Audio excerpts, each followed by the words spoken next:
तो नमस्ते दोस्तों, कैसे हैं आप सब। आज के इस वीडियो में हम मूवी वॉयेजर की कहानी को एक्सप्लेन करेंगे।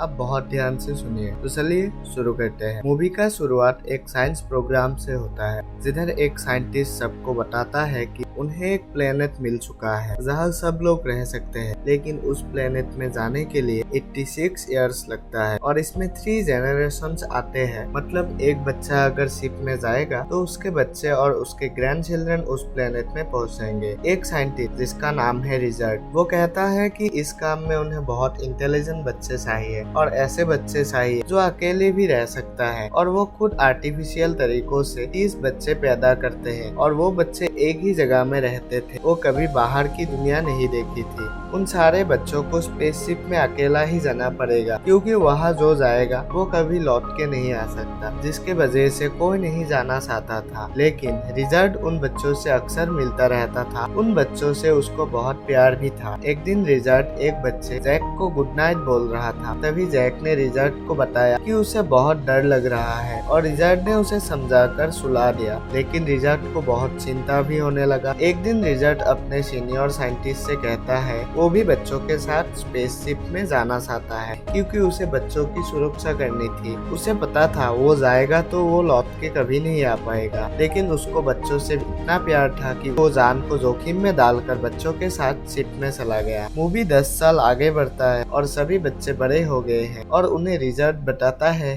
कि कहाँ जाना है और उनके ग्रैंड चिल्ड्रन उस जगह तक ही पहुँच पाएंगे। उन्हें रोज खाना दिया जाता है और ब्लू सिरप दिया जाता है। एक दिन एक लड़की शिप के बाहर देखता है और रिचर्ड से पूछता है कि क्या उनकी जिंदगी इम्पोर्टेंट नहीं है। फिर रिचर्ड उसको अपने फैमिली की फोटो दिखाते हैं। एक दिन एक लड़का जिसका नाम था क्रिस्टोफर, वो साइंटिस्ट बन जाता है और वो कंप्यूटर में एक केमिकल देखता है जो उनको रोज दिया जाता है। वो उस चीज को रिसर्च करने की कोशिश करता है, लेकिन उसको पता नहीं चलता। फिर वो अपने फ्रेंड जैक के साथ ऑफिस में जाता है और सिस्टम को हैक कर उस केमिकल के ऊपर रिसर्च करता है, और तभी उनको पता चलता है कि वो केमिकल एक ड्रग है जो उन लोगों को ब्लू सिरप के रूप में दिया जाता है, जो उन लोगों को इमोशन को कंट्रोल में रखने के लिए हेल्प करता है। क्रिस्टोफर को शिप में एक कंपार्टमेंट रूम मिलता है जिसे रिचर्ड किसी को नहीं बताया था। रिचर्ड क्रिस्टोफर को बुलाया और क्रिस्टोफर ने रिचर्ड को बताया कि शिप में एक कंपार्टमेंट रूम भी है, लेकिन रिचर्ड उसे बताता है कि उसे नहीं पता कि वहाँ क्या है। क्रिस्टोफर के जाने के बाद रिचर्ड एक वीडियो शूट करता है कि वो किसी से भी किसी बात को छुपाना नहीं चाहता,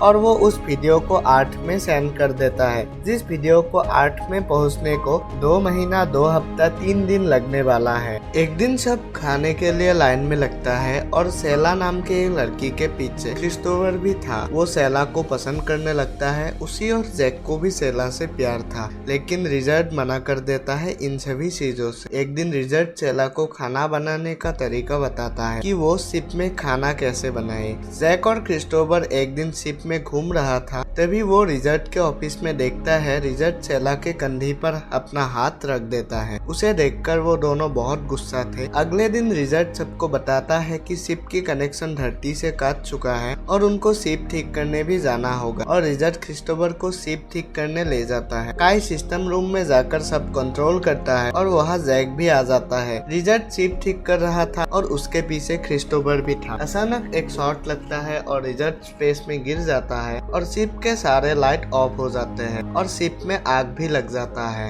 क्रिस्टोफर रिचर्ड को शिप में लाता है और ठीक करने के लिए सर्जरी रूम ले जाता है, लेकिन वो मर चुका था। तभी एडवर्ड बताता है कि स्पेस में कुछ था जिसका आकार एलियन जैसा था। क्रिस्टोफर बताता है कि हम सब सेफ है, क्योंकि जो था शिप के बाहर था। क्रिस्टोफर एडवर्ड को कहता है कि वो उस एलियन के इमेज को ढूंढे। आग की वजह से शिप की कैमरास भी खराब हो गए हैं। फीबी बताता है कि एक नया शिप बनाने का टाइम आ गया है, और जैक आगे आता है, लेकिन फीबी ने शिप होने के लिए वोट देने को कहा और सबने क्रिस्टोफर को ही वोट दिया और क्रिस्टोफर न्यू शिप बन भी गया, जिससे जैक बहुत गुस्सा था। मगर जैक क्रिस्टोफर के साथ रहने का नाटक करता था। क्रिस्टोफर सबको शिप को रिपेयर करने को कहते हैं और सब शिप को रिपेयर करने में लग जाते हैं। सीन ऐसा आता है कि क्रिस्टोफर सारे शिप को विजिट करता है, फीबी सिर्फ काम कर रहा था। और जब वो सबको पूछा कि काम क्यों नहीं कर रहे, तभी सब बताता है कि रेफ्रिजरेटर खराब हो चुका है। खाना बचाने के लिए हमें पहले रेफ्रिजरेटर को ठीक करना पड़ेगा और जो खाना है वो आज ही खत्म करना पड़ेगा, नहीं तो सारा खाना बर्बाद हो जाएगा। सब लोग रात को पार्टी करता है और जब ब्लू सिरप पीने का टाइम आता है तभी एक लड़का बताता है कि ये ड्रग है, इसे लेने से हम कंट्रोल में रहते हैं। और फिर उस सिरप को लेना सब छोड़ देते हैं। उस सिरप को छोड़ने के बाद सब लोग काम करना छोड़ देते हैं और सब लोग एक दूसरे को लेकर मारपीट करते हैं। क्रिस्टोफर ने सबको काम करने को बोला, लेकिन जैक ने कहा हमारी मर्जी, हम काम करें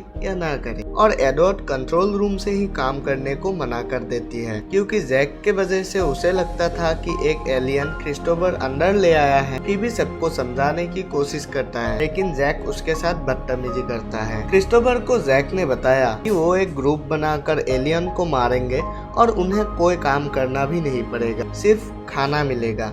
ये कहकर जैक चला जाता है और उसके पीछे सब चला जाता है। क्रिस्टोफर, एलेक्स, फीबी और सेला के साथ सर्विलिस रूम जाकर देखते हैं। जैक को ये बात पता चलता है और वो भी उनके पीछे चलता है। काय रूम के अंदर जाता है और वो ऐसा ड्रामा करता है कि उन पर किसी एलियन ने हमला कर दिया है। सब लोग डर जाता है। वहाँ क्रिस्टोफर को कुछ वीडियो की फुटेज मिलती है, मगर वो बहुत खराब थी। क्रिस्टोफर उसे ठीक करने लग जाता है। एडिथ और एलेक्स क्रिस्टोफर को बताता है कि जैक और काय ने रिकॉर्ड रूम में जाकर बहुत कुछ तोड़ दिया है। तभी वो समझ जाते हैं कि जैक रिकॉर्ड्स को खराब करना चाहते हैं। उसी समय क्रिस्टोफर एक वीडियो चलाता है जिधर काय और जैक सिस्टम रूम में था, जब रिचर्ड और क्रिस्टोफर बाहर शिप ठीक कर रहा था। उन्हें पता चल गया कि जैक ने जानबूझकर रिचर्ड को मार डाला। उनको बहुत गुस्सा आया और सेला ने क्रिस्टोफर को बताया कि ये बात वो जाकर सबको बताएंगे, लेकिन क्रिस्टोफर ने बताने को मना कर दिया। क्रिस्टोफर और सेला एक साथ थे और जैक ने उनको रात के पार्टी में इनवाइट किया। जब वो दोनों पार्टी में जाते हैं तब सब लोग हंसने लगता है और तभी क्रिस्टोफर ने वो वीडियो गुस्से में चला दिया जिसमें रिचर्ड को जैक ने मारा था। सबको जैक में बहुत गुस्सा आता है, लेकिन जैक सबको बताता है रिचर्ड में एक एलियन था जो अब किसी में भी हो सकता है। और सब पीटर के पीछे लग जाते हैं और उसका मर्डर कर देते हैं। अब सब कुछ क्रिस्टोफर के कंट्रोल के बाहर था। जैक और उसके साथी सभी वेपन्स को उठा लिया और क्रिस्टोफर, एलेक्स, सेला और एडिथ छुप जाता है। एडिथ कहता है कि उन्हें भी जैक का ग्रुप ज्वाइन कर लेना चाहिए।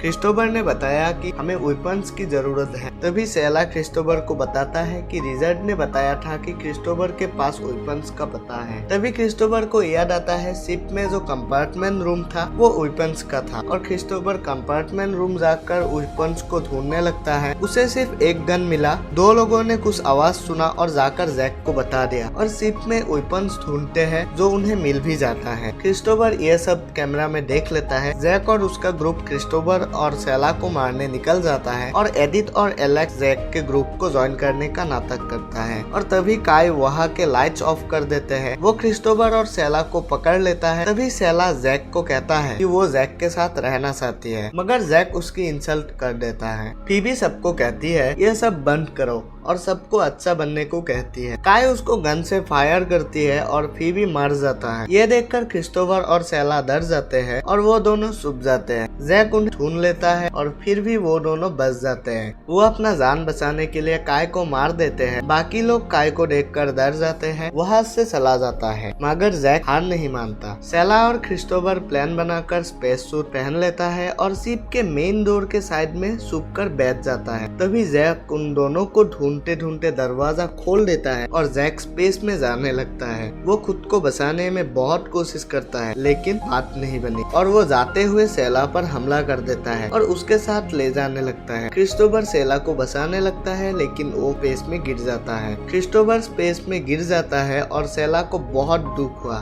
जैक शिप के अंदर आने को कोशिश करता है, तभी जैक को धक्का देती है और वो स्पेस में चला जाता है। सेला को क्रिस्टोफर के लिए बहुत दुख हुआ, लेकिन तभी सेला ने स्पेस में क्रिस्टोफर को देखा जो जिंदा था और वो शिप में आ गया। वो दोनों अब स्पेस के बाकी लोगों के पास जाता है जो उन दोनों को मारने लगता है, लेकिन क्रिस्टोफर उन सबको बताता है है कि जैक मर चुका है और ये सब खत्म करो। अब सब लोग शिप को रिपेयर करने लग गया और उन्होंने ब्लू सिरप पीना भी छोड़ दिया और उनके अब बच्चे भी हो चुके हैं और वो बच्चा भी बड़ा हो जाता है और उनके भी बच्चे हो जाते हैं और ऐसे 86 इयर्स गुजर गया। अब वो उस प्लेनेट तक पहुंच जाते हैं जिधर उन लोगों को जाना था। मूवी यही खत्म होती है। तो दोस्तों कैसा लगा आपको ये कहानी सुन के? आशा करता हूँ आपको मजा आया। अगर आपको अच्छा लगा तो प्लीज चैनल को सब्सक्राइब कर दीजिए और वीडियो को लाइक कर दीजिए। तो मिलते हैं नेक्स्ट मूवी एक्सप्लेनेशन वीडियो के साथ। तब तक के लिए वंदे मातरम।